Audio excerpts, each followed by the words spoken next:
প্রবাসীদের ভোটদান ব্যবস্থায় ইইউ-এর সহায়তা চায় ইসি। বিস্তারিত জানতে ভিডিওটি শেষ পর্যন্ত দেখুন। প্রবাসী বাংলাদেশিদের ভোটাধিকার নিশ্চিত করতে ইউরোপীয় ইউনিয়নের ইইউ সহায়তা চায় নির্বাচন কমিশন ইসি। বৃহস্পতিবার ৩ জানুয়ারি নির্বাচন ভবনে ইইউ গণতন্ত্র বিশেষজ্ঞ মাইকেল লিডরের সঙ্গে বৈঠক শেষে সাংবাদিকদের এই তথ্য জানান ইসি সচিব আক্তার আহমেদ। তিনি বলেন, ওনারা ২ সপ্তাহ ধরে দেশে বিভিন্ন অংশীজনের সঙ্গে কথা বলেছেন। মতবিনিময়ের ফিডব্যাক দিতে এসেছেন তারা।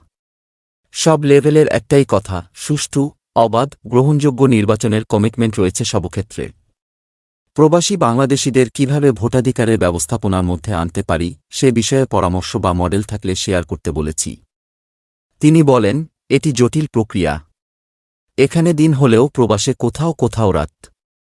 তারাও বিষয়টি বিবেচনা করার আশ্বাস দিয়েছেন। আক্তার আহম বলেন, আরেকটি বিষয়, ভোটারদের ভেতরে আস্থা ফেরানোর বিষয়ে আলোচনা হয়েছে। বিশেষ করে সচেতনতা, যোগাযোগ সিস্টেমকে আরও মজবুত করার বিষয়ে জোর দিয়েছেন। এর আগেও ইইউ রাষ্ট্রদূতের নেতৃত্বে একটি প্রতিনিধি দল ইসির সঙ্গে সাক্ষাৎ করে গেছেন। তারা বিভিন্ন মহলের সঙ্গে কথা বলছেন। আগামী সপ্তাহে সার্বিক মতামত নিয়ে দেশ ছাড়বেন বলেও জানান আক্তার আহম। সভার আলোচ্যসূচিতে বেশ কয়েকটি বিষয় রাখা হয়েছে।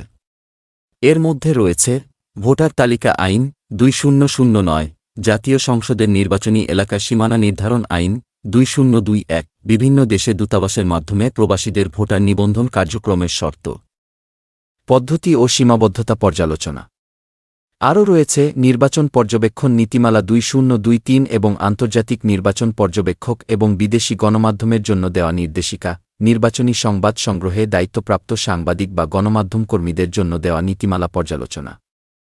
এছাড়া ডিআরএস সম্পর্কিত বিষয়াদি পর্যালোচনা, ব্ল্যাঙ্ক কার্ড, ফাঁকা কার্ড সরবরাহ সংক্রান্ত বিষয়াদি, প্রস্তাবিত জাতীয় নির্বাচনী পদক নীতিমালা ২০২৫, আইডি-এর দ্বিতীয় পর্যায়ের প্রকল্পের মেয়াদ ও সক্ষমতা বাড়ানোর বিষয়ে আলোচনাও সভায় থাকছে। নির্বাচন কমিশনে বিদ্যমান প্যানেল আইনজীবী তালিকা হালনাগাদকরণ এবং বিদ্যমান সম্মানী বা ফি কাঠামো, নির্বাচন কমিশনের বিভিন্ন পর্যায়ের প্রশিক্ষণ ভাতার হার নির্ধারণ এবং প্রশিক্ষণার্থী ও প্রশিক্ষক